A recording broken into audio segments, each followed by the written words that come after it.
As a reminder, please sign in on the agenda sheet. We'll give people 2 or 3 minutes to show up.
All right, should we get started? Looks like we don't have too much on the agenda for this week, so please throw things on there. I definitely don't see any new faces. Any release planning updates?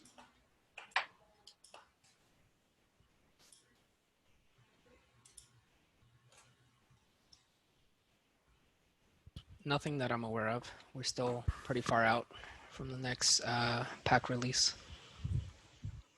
I think would like to ship another Lifecycle 09 patch, Lifecycle 09.2, that fixed some gotchas in the original Windows, some known issues that we shipped with, and that's nearing completion. I'd say 1 to 2 weeks.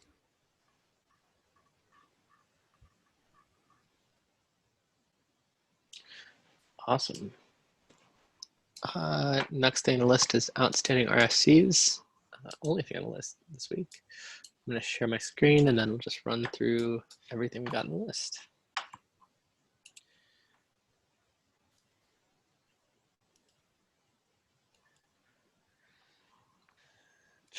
Everybody see that? Cool. Skipping the first one because it's a draft. Natalie, okay to skip this one? Or we generally skip drafts, cool. First thing, relax mixing contract. This was mine. I think it just We arrived at an agreement that in one of our disagreements, we're gonna split the baby here. I'll give up on the second, and you'll give up on the first. But I don't think it's been updated since we had that conversation at the last working group on Thursday. Got it. So that's on me. Cool. Label RFCs with spec.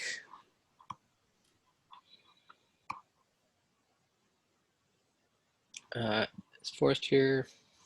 Nope. I did have just a quick question to you, Stephen. Do you think it's reasonable to, if we accept this RC, to just do this during this time slot, or do you think it will make it too much discussion-y to try to label the RFCs? It's just, this is just putting labels on RFCs based on when they. Yeah, based on spec and target audience. Got it. Just so people reading the art, like outside people that aren't contributors, can more easily figure out RFCs that are interested. I think you could do that at this point. Oftentimes Ben goes through and adds the FCP and whatever comments and stuff like that. So maybe somebody could, who's not doing the facilitation could add the labels as we go. Sounds right. So I think that's just looking for approvals from me and Joe. Background team on there. Well, author creates repo issues. I think we said that there's some things we wanted to keep discussing on this. I believe David is out for a while, is that right? Yeah, he's out until at least next week. Cool. So just leave comments on this if you have ideas. RFC for project descriptor flexibility. If there's not a lot of stuff to talk about this week, maybe we can talk about this today. Cool. You want to add it to the agenda? Yeah. Awesome. Pack subcommands. Added See that that on to the the agenda? agenda. Yeah. Cool. Experimental features. Joe. I called for votes on this, either up or down. Got it. Just like I was just saying, I'm just to reiterate, not interested in like making significant changes to this to drive consensus. So either we do it or we don't. Unless you have specific changes that you want, I'll make them. I don't think I've read those last couple of comments, so I'll take a look at that. Yeah. Okay. Application mix-ins. It's a big one. Are we going to try to get this one through before? I know, Joe, you're working on an implementation for it. Yeah, so I was talking to I think I'm going to split this into 2 RFCs, basically. Because the original intent of like application mix-ins was like a Buildpack user interface, and the implementation kind of makes the whole RFC very confusing. So if we do that, I think we can pretty easily move the application mix-ins part of it, finalize that part, and then I don't know about the stack Buildpacks part of it. I think we're pretty close to finalizing that too, actually. For me, the user interface, because what we're doing here is so far outside of what we've done before, the user interface is pretty intrinsically tied to the implementation, that I wouldn't approve the user interface if I felt like I didn't have a thorough understanding of how we were going to achieve it without sacrificing other issues. But the separation seems good though, if you could make it 2 sections. Yeah. That's really, because like the motivating thing was I showed this to some folks at Google and they were super confused. I think rightfully so, because I was like talking about stack Buildpacks and they're like, but this is the application mix-ins RFC. Maybe we get we separate it, but try to get the stack Buildpacks through first. And once it's through, app mix-ins is easy to get through. I'm also in favor of, I feel like sometimes we have common names for RFCs that are not what the RFC is formally named. And it's easier to go back and find the RFC you're looking for if it's named the thing we call it.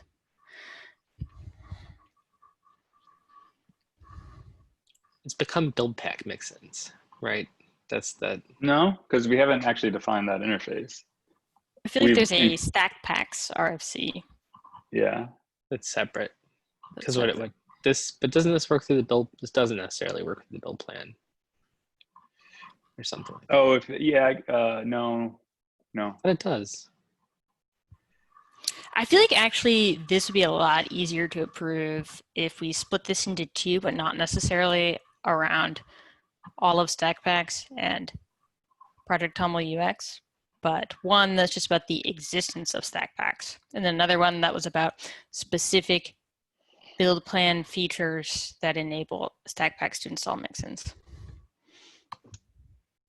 Like mix-ins as a special field in the build plan is a separate RFC from StackPacks exist. And then we can improve StackPacks exist and start implementing CA certs while we argue about wildcard mix-ins. How do you use functionality without Buildpacks being able to request mixins via the build plan? Because the detect will run always. That's in this RFC too, where like that's how the CA cert build pack will run. Is it's just always like if it's included in the stack, it'll just always run. Yeah, okay. Fixed list in the that single build pack makes sense. Yeah, I think. I think it actually makes the concepts cleaner too, because one of the arguments we've had is, are there stack packs that don't install mixins? And I feel like this makes it clear that there are, and if we're not okay with that, we'll have to discuss that. Yeah, let me just go give that a try and see. I might start on it and be like, yeah, this kind of grows because these two things are really tangled. I mean, the main motivator for me is like, I would like a historical record of, so I can go link people to all the justification for why we did things and stuff. So I was thinking less about getting this through and more about having a record of what we talked about that actually made sense. So I think I'll go ahead and try and split these and then just see if that even works. It's not too much effort. So.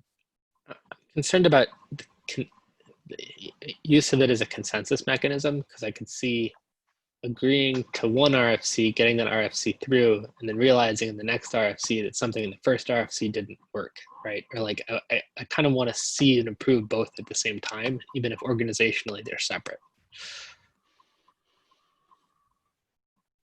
Maybe they're separate, but don't approve them, and don't approve one unless you're approving both of them, right? Like I feel like we could operate like that while still separating them for clarity, both for external audiences and for ourselves later. I think that's fine as long as we're okay with that, caveat, right? If the purpose was to try to get one in before the other, that would worry me a little bit. But if it's just for organizational sake, then yeah, that sounds great. Cool. Anything else on app mixins?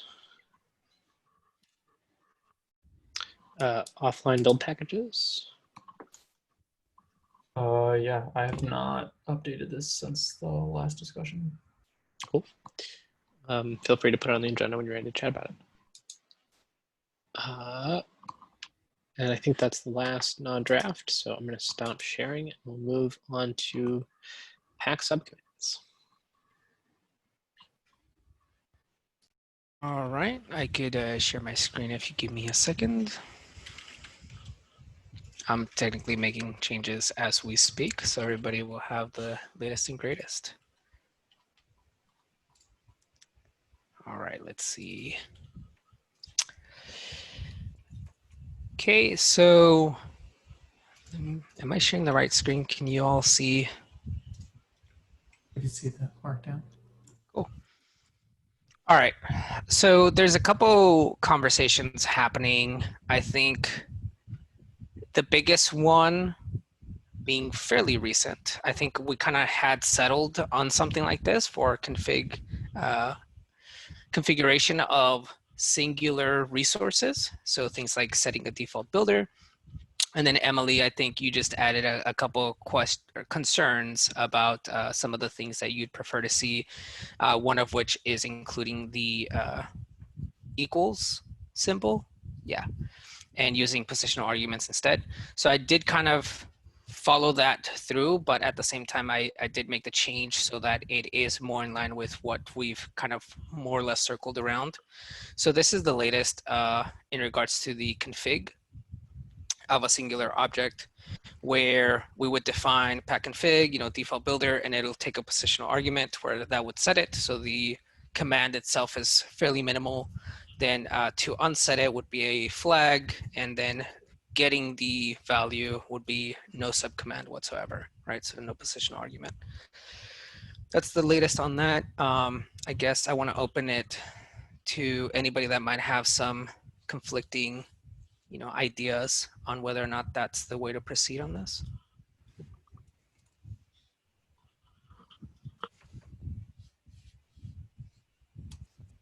All right. I'll move on to the other part that has some contention, which is the alternatives of colon separated subcommands. It seems like Oak Cliff and I guess some of that coming from, I believe there was an article that Travis mentioned where it talks about a lot of the CLI things that we should be thinking about. I don't know, I'm kind of getting sold on the idea of colon separated arguments, but I know that this had a, pretty lengthy conversation last time about whether Cobra even supports it, whether it's the right thing to do and whatnot. So in an effort to try to get this RFC in, I want to see if we can maybe resolve that contention here as a group. I'm curious, Javier, what is making you come around to colons versus spaces? I think the idea of colon versus spaces is positional arguments, right? So once you have the positional arguments, it does become a little bit more complex to wrap your mind around what is the positional argument versus what is the command that you're actually executing. And that's, on its face, probably the only thing that's kind of making me lean in that direction. I'm not accustomed to it normally or typically in a lot of the tools where it seems like some of the Heroku folk maybe. To me, it's just not very common, I guess, in CLIs that I use. It strikes me as a thing that's very particular to the Heroku CLI, or maybe some things in the Ruby ecosystem. It just doesn't. Maven. Also. Maven. Yeah, I guess. As it too as well. Yeah, that's where it comes from in my mind. It's definitely more the outlier than the norm, though. And that, because we're kind of a small project, we're not just looking to solve for UX nicety. We're looking to attract a lot of users, right? Especially the cloud native space, where I haven't seen that be a very common idiom, right? That part worries me. It's not a good reason exactly. It's like a almost a marketing thing. Can I It ask deter Javier, people. with respect to your suggestion that this can help with positional arguments, is this from the perspective of the actual consumers of this, or is this in trying to kind of mentally map this as a developer? I don't know. I could definitely see it from a developer's point of view, right? Especially if you take your mind off of what, I guess, alternative tools like, let's say, Docker or kubectl or some of the more cloud native tools would use, but then you kind of put your position in something like Maven tasks, right? Or just tasks in general where colon separated things are common. Yeah, I mean, I still feel it like it's fairly natural. So I do think that I'm coming at this from the UX mentality, not so much from trying to resolve this, concern. With that in mind, right, I guess I want to kind of throw the question just into the room, maybe at Steven, whether or not it would deter people from using this tool if they just happen to, see colons as part of subcommands. I don't know if it individually deters people, but I would, if somebody's familiar with kube control or CLIs that are common around K8s and building images, Docker CLI, all of that, I think we have the best chance of delighting them with the tool, right? If they feel like those UX patterns are similar. But the people who use kubectl are platform operators and I would think are less likely to run Pack. The people who are going to run Pack are the more likely to be Buildpack users who are closer to Maven, NPM, bundler, those kinds of things. I'm not making an argument one way or the other. I just want to, I think that is a difference. I think it's Docker as well, right? The Docker CLI doesn't do this. Also, platform teams are often both build images and deploy those images, as opposed to developers at some organizations who may just be focused on writing code, right? They're both tools for this operational aspect of getting code into production. I strongly prefer the spaces to the colons. That is all I'll say. Do you have an alternative reasoning, or is it for alignment?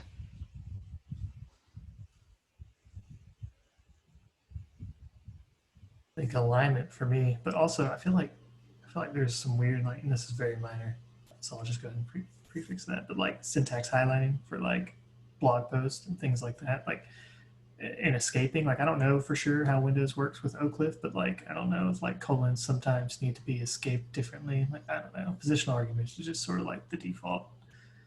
That's my argument. While we're at minor nits or whatever, the way the colons are proposed here have a sort of arbitrary thing after the colon and a sort of multi-colon notation.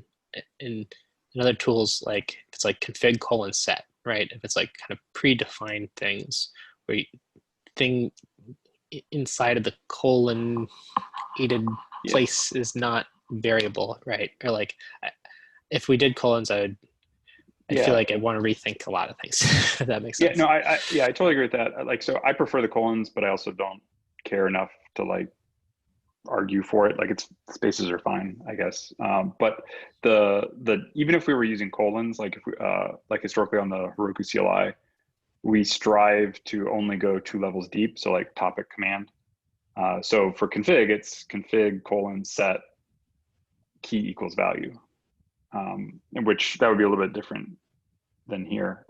So I think, yeah, I think whether we use spaces or colons, the way that we frame those commands, that there's a question there around whether it's spaces or colons.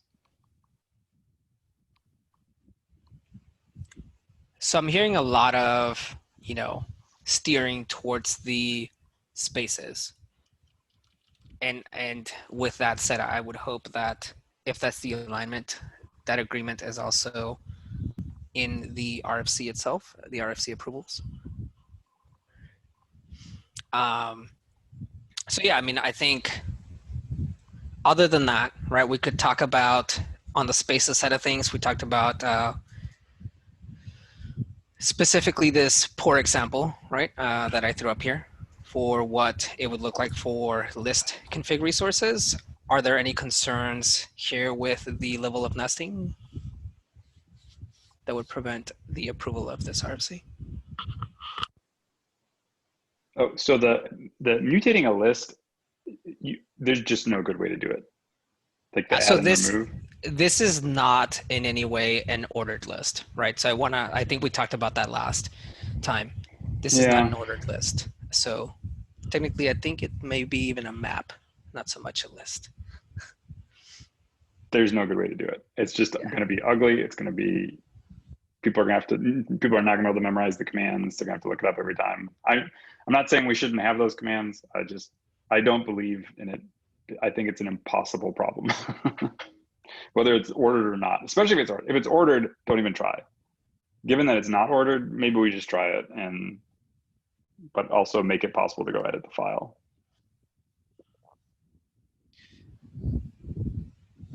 So something about the config run image mirrors is like kind of a variable, and then list and then my image is kind of a variable. Something about that ordering feels a little weird to me, but not weird enough that I have a better suggestion. Just saying things out loud, I guess. It's almost like pack config add run image mirrors, and then the thing you're gonna add it to, and then the thing you're Isn't it like if we use git, isn't like git remote add, name space remote or something? Yeah, but config feels like, because run image mirrors is sort of similar to remote in my head.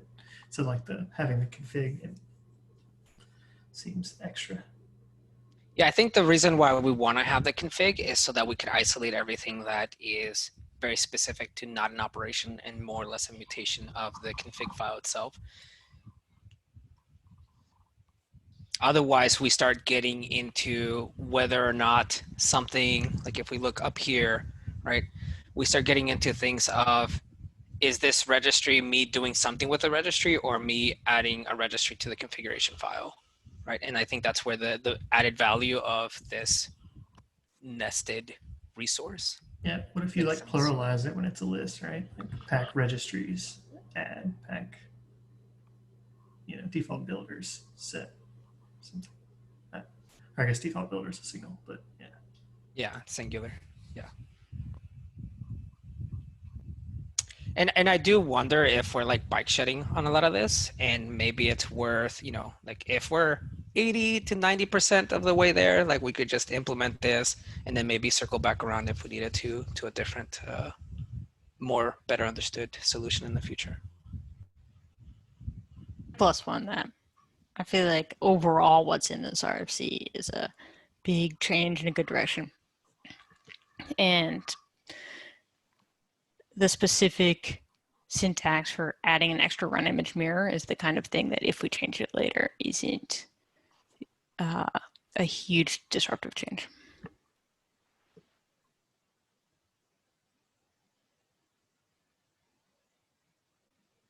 Cool. With that said, if nobody has any strong objections, I'd like to see approvals and we can get started working on this.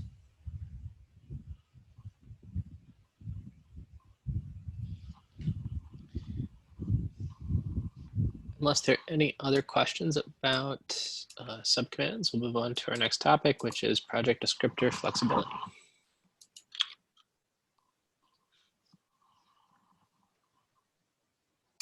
Yeah, so this was the one about making Project TOML less restrictive. I think when we talked about this last,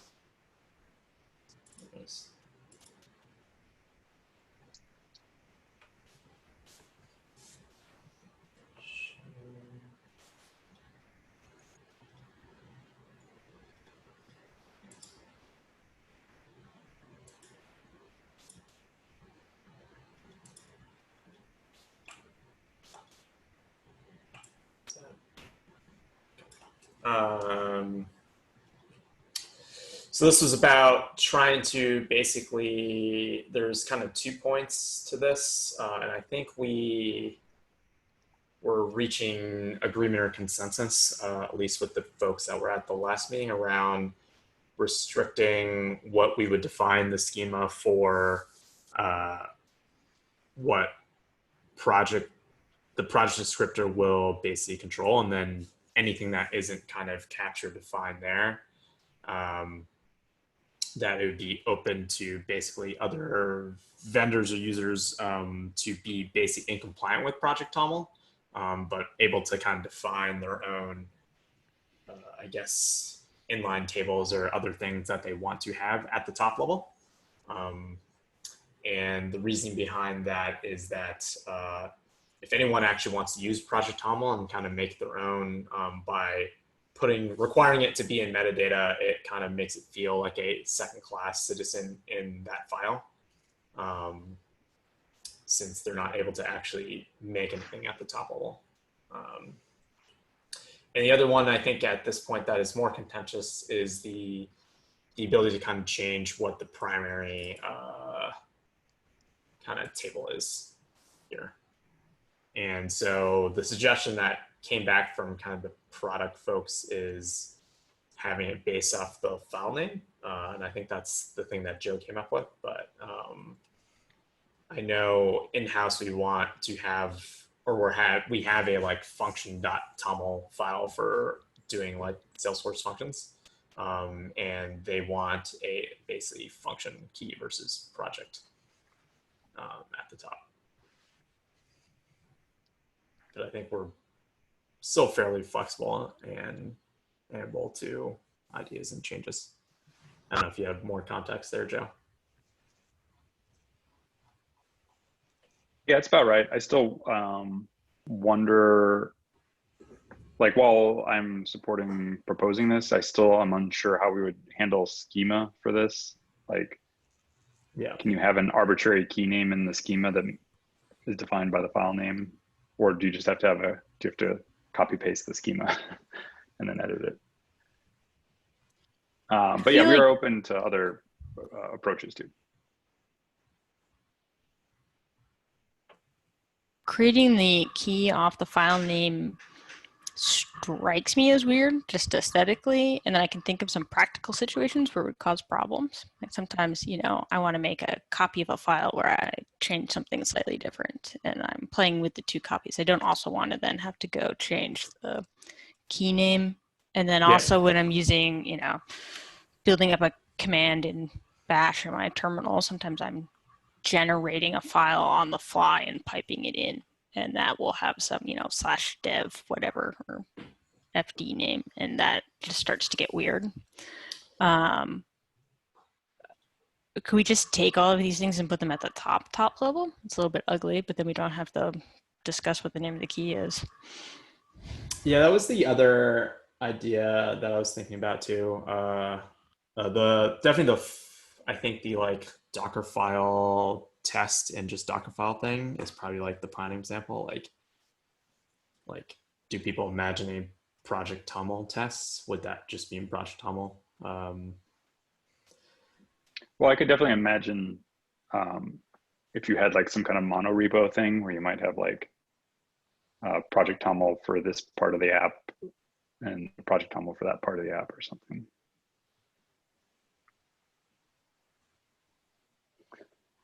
I think there's a few different approaches we could take besides this.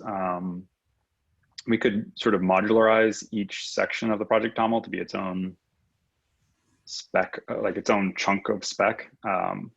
So like I could have an arbitrary like joe.toml, like it's my schema, but the build section is compliant with the build section of our Project TOML spec, but I don't honor any of the other stuff.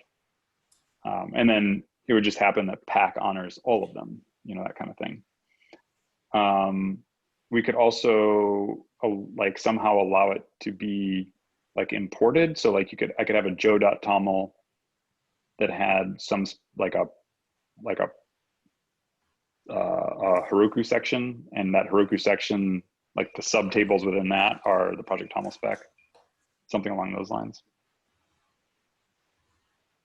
I wonder if we could do something where if it has Project TOML, that's the project key, that's fine. But if it doesn't, can we look for the first table that matches the schema that we expect, the minimum schema? Is that too much work in TOML? That seems hard to have every implementation do that, right? Anybody that reads that having to apply that logic seems very difficult. It's also difficult for authors to reason about. And you end up with some weird failure cases where you've misspelled a key of what you think would be a compliant table, but it tells you the table doesn't exist completely, versus saying, hey, your key is wrong. And I think anything that, like I raised this last time, I'm concerned about any time that we use ordering to determine something like this. As someone who likes to alphabetize things, or even like uses tools that automatically alphabetize keys and stuff like that, like using ordering is really problematic. Is it just the name project that's causing a problem? Like maybe project's just a weird word. What if it's called something more generic? When we talked about this last time, I had asked Terrence how committed you all were to having a top level key called Heroku or something like that, that was a superset of project. And it seemed like that was a pretty strong requirement, but now I'm hearing you say that maybe it isn't. No, I think it is you mean you're asking that based on the alternatives I was throwing out there? Yeah, just now, yeah. No, I think it's still pretty important to our product people, like a top level key that matches the brand, or top level table name, I should say, that matches the branding. But I can imagine, I guess, based on those couple things I threw out there, I can imagine a few different ways to have that, and still like pull in the top level build table, or to put the project stuff as like a sub table of that top level branded table. Haven't completely thought through it, but that's kind of what I had in mind. What about Emily's suggestion about just having it at the top level? Removing the table altogether. That'd be nice. Yeah, I suspect that would work for our people. Like, there's some concerns because now you're reserving keys at the top level. And it would be. But what if we had, and but what if we did that and had it the sort of allow the subtable thing that I was describing? Like, what if a project toml with top level ID name version and then a build table was acceptable, but you could also have Joe toml with whatever key at the top, and then this, like, the thing nested under my personal Joe table is the project toml schema. So you could, in that way, you could sort of isolate. How does that? Top How do level. we know that works? Just because it's first? Is that? How does? Yeah. Well, Pat, like, I guess I'm thinking Pack would not know that without some other information. Like, you would have to be like, here's my project toml, and here's where to find the project toml schema inside of that. I don't know. Yeah. What compatibility are we trying to actually guarantee here? That Heroku can read a project toml, or that Pack can read a Heroku toml, or both, or etc.? I think it's actually a little bit bigger than that, right? Like, it would be very easy for us to transform the file, right? But the concern I have is if I can't even get this adopted internally, I don't have a lot of faith in it being like recognized as a useful file. I don't know.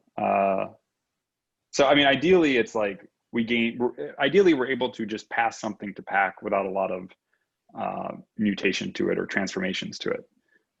That's important both on, hey, we want to leverage the Pack code so that we don't have to re-implement it. We want to take advantage of all the, subtle behaviors that we might miss because, we did our own thing.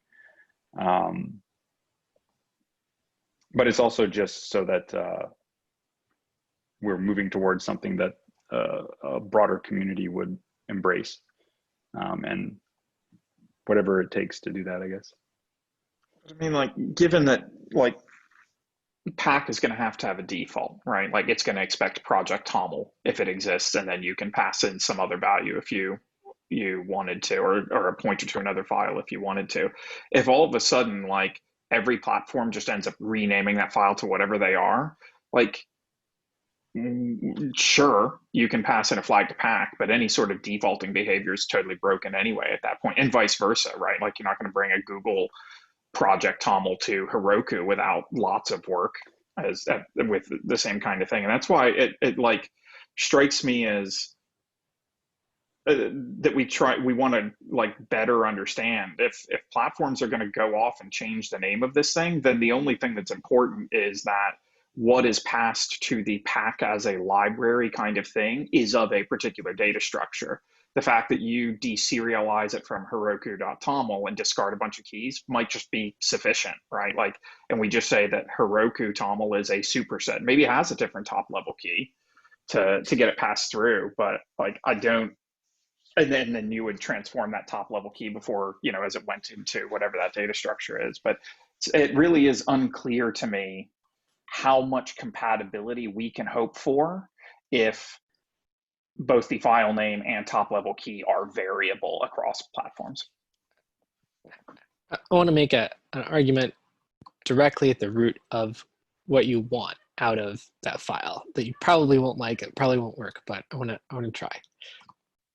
Some feedback I got on the interface we're providing with Buildpacks and Pack is when we're all of us are trying very hard to get as widespread adoption as possible. We're challenging a relatively endemic technology, right? One thing Dockerfile has is as soon as you go into a repo on GitHub that it's a repo that you can build with a Dockerfile because you see Dockerfile right there, right? It's very clear, it's distinct. You go on GitHub, you see Dockerfile, you can Docker build that. We don't have that right now, right? We don't have some descriptor file that when you go to a repo on GitHub, you say, oh, it's that. I know I can build that with Buildpacks, right? We don't want that file to be oh, I know I can build that with this kind of build packs or that kind of build packs or these kind of build packs. I think, right? We want one kind of unified message there. And then inside of the file it encodes, I'm going to use these build packs or that build packs, the other build packs, right? And so, you know, it almost worries me that Project Toml is a little bit of a generic name, but I don't think that's a huge concern, right? Like, you know. I would be happy to name it Buildpack Toml. Buildpacks with an S, Toml, maybe capitalized. Oh. Doesn't matter. Just no Pack.toml, Toml. right? Buildpack No, file? camel case. Build with a capital P. Or pack Toml is fine. It makes it seem pack specific. And remove the Toml part. Yeah. So I 100% acknowledge that, Stephen. And what's interesting, I know this is kind of specific to Salesforce, but like I think we would probably embrace a build pack file, in part because we advertise a little bit that we're using build packs, right? It's just a thing, but that's not necessarily true for every platform. So I don't know if that's broadly true. Is that really what you want? Call it Buildpack Toml and then rename the Buildpack Toml to something else? Because I'd support that. I don't know. At this point. No, I'm not 100% sure of that. I think the original request, which is the whole world uses this file, and the second original request, which is this file is named after my platform and has things specific to my platform in it. While I understand why both of those goals are attractive, I'm just not sure that they can coexist. Well, I think the original goal when we moved towards the generic name was a cloud native project descriptor that could support a lot of different things in the cloud native ecosystem. And I remember talking at KubeCon with someone. What was the AppSig? Yeah. We asked Terry, if basically right? something existed and they're like, no, Go build it. So yeah, we were kind of being encouraged to think about that. And if you frame it as like a cloud native descriptor, I think it starts to make a little bit more sense as a like generic thing. But kind of riffing on what Stephen was saying, a problem I've encountered many times is how do I set environment variables for the build? How do I set, people ask these questions, how do I set my build packs? How do I do this? How do I do that? And when I point them to Project Toml, there's like it's sort of jarring. Like they've just ejected from the build pack stuff and they're like, oh, but then I'm coming back into this build pack ecosystem. It doesn't seem terribly discoverable. Maybe we don't have it on buildpacks.io docs yet, at least. Maybe that's part of it. I think that just went in recently. Yeah, I saw that. Yeah.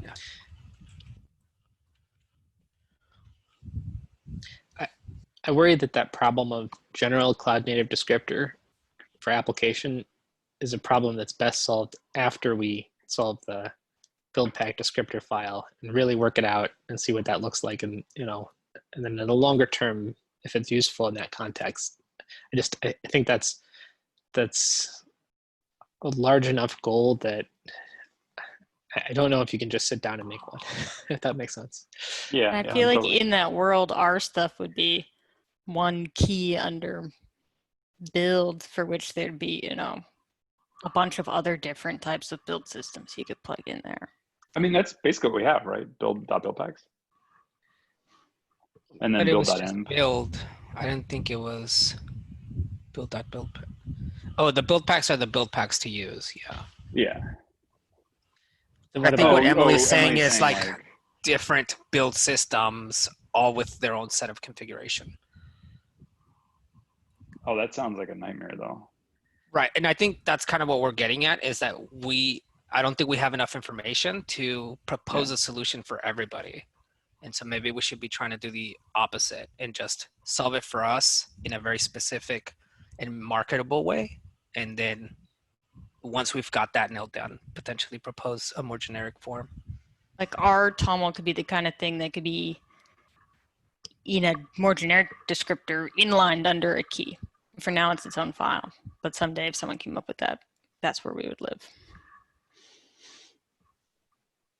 I like the idea that like Project Toml needs to become more relaxed than it is and allow arbitrary additions, either other top level tables in it, or we take its current top level table and move it up to the top level so that we reserve this set of keys and you can just add a bunch of top level keys to it. But if we then start changing names as well of that particular file, like one of the big goals of having a single identifiable point that works cross-platform, right? It doesn't matter if I'm running, Docker on my laptop or your laptop, a Docker file is a Docker file, and is well known by that name. Like we kind of lose that.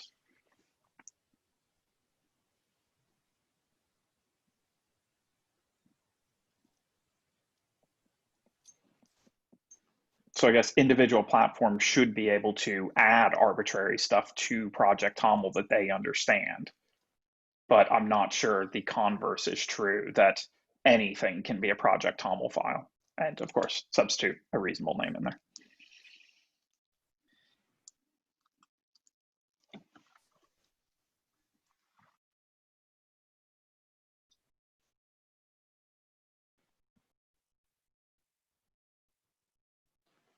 So that's just for the file name specifically, right, Ben? I think there is a problem with top level keys as well, but sort of related to that. But I think there are more solutions to that particular problem. Because like at a microcosm, I totally understand the motivation for Salesforce wanting a clearly identifiable file that says, hey, this app is tied to Heroku, right? Like that's what we're looking at here. But at a broader view of the entire Buildpacks ecosystem, that is a suboptimal solution. Imagine a scenario, like an analogous scenario to this is if you wanted to use a Docker file to build something for Heroku, it had to become Hawker file instead, right? What does that do to the brand of Dockerfile at that point? What does that do for the brand of the platform at that point? And how it appears to be different than everything else, even if the content of the file was exactly the same and you symlinked them or something, right? Like we're talking about something larger than just, individual platform concerns.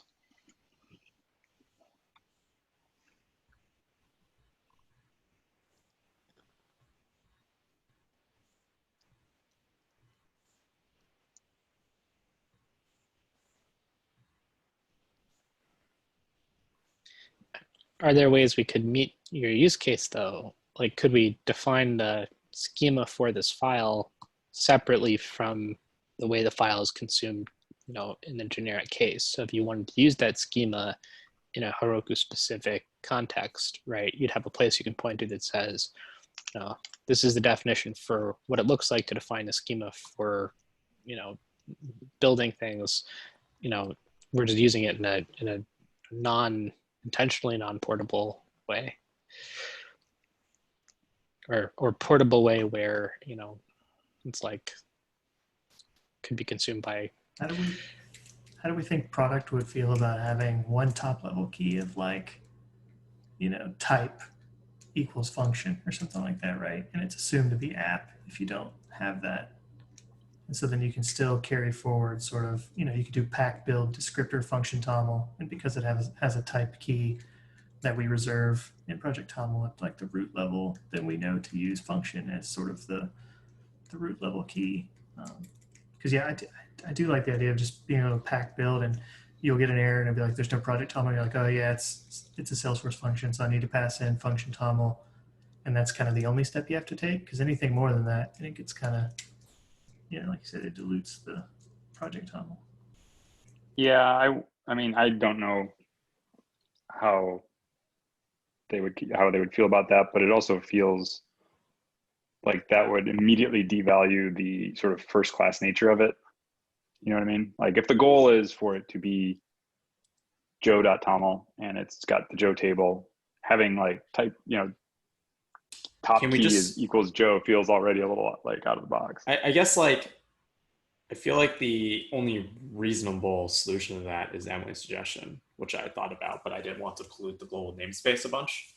But it's like, why do you have to have a Joe table? Just like move all that stuff to the top level you can still have a Joe table and define a separate schema that is whatever other stuff that you want in the Joe table that is not the stuff at the top level, right? Like, wait, if we move stuff to the top level, then we can't.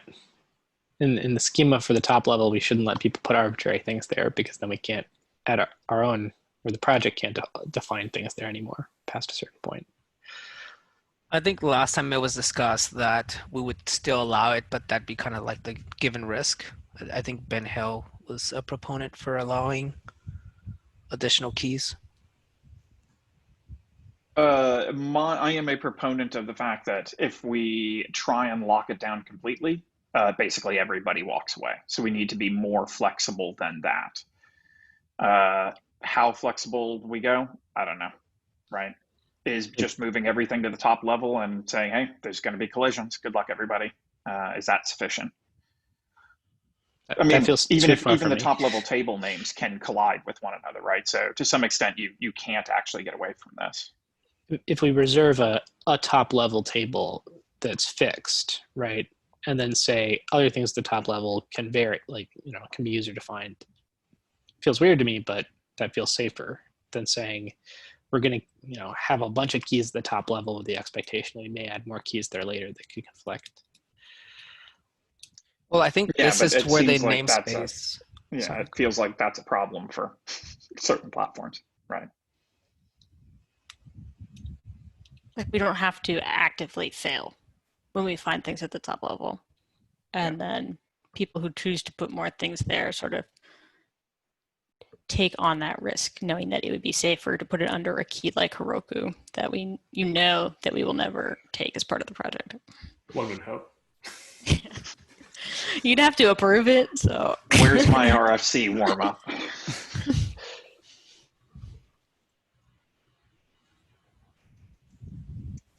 Yeah, I think we should go off and think about some of that stuff and vet it with our product team. I still worry about, even separate from this, the sort of Buildpacks marketing piece, like you said about not having that Docker file there and present. But I think that's a separate issue.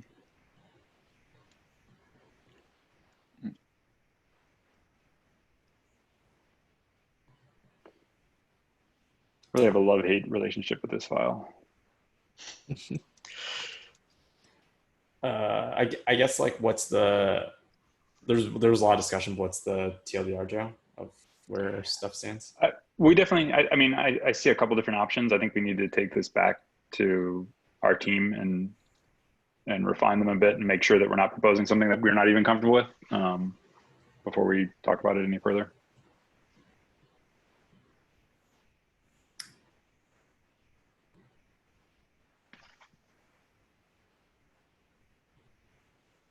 It sounds like moving stuff to the top level plus opening it up are pretty incompatible from Steven's stance.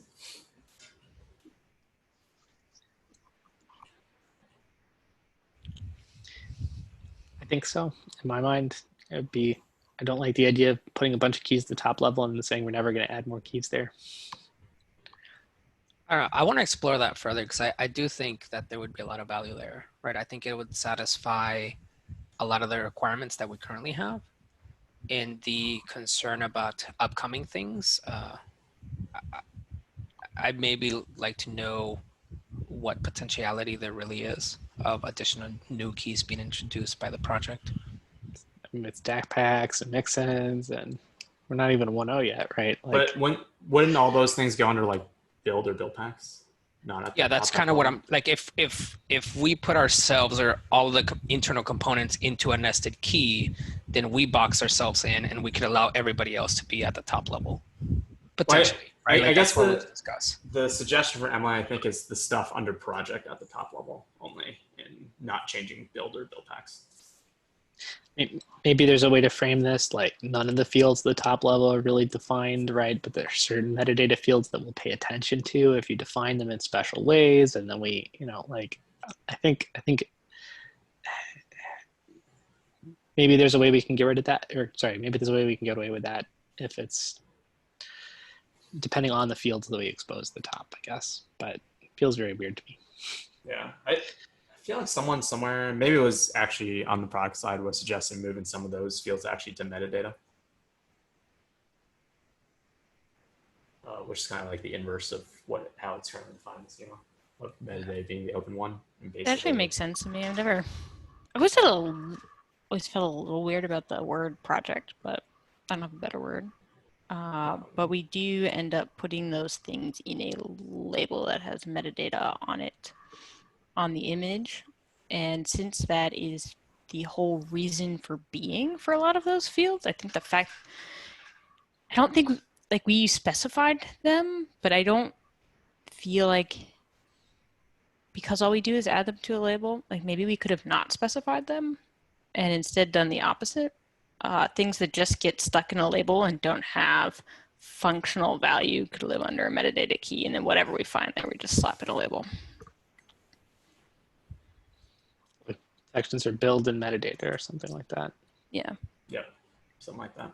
And then under metadata, we don't specify any of the keys. Next time we come back for this, Joe and Terrence, can you like bring Product person, a file, like a real concrete example for like what you all would like to see?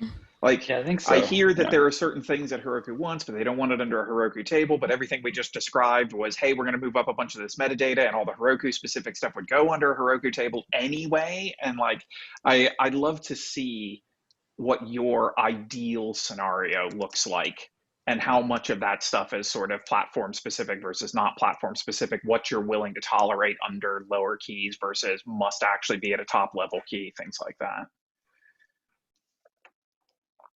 Yep, we can do that. It's a good idea. cool. We just put a key under. Don't we have a metadata section? Could we reserve one key in metadata for like what points at the root and just be done? Like, you know. You've done it Sort of wrong. inverts it, Metadata is the but- one that we don't reserve anything, so that we can know. reserve all the rest. Okay, it's the end of the meeting. Thanks, everybody. Thanks, everybody. Thanks, everybody.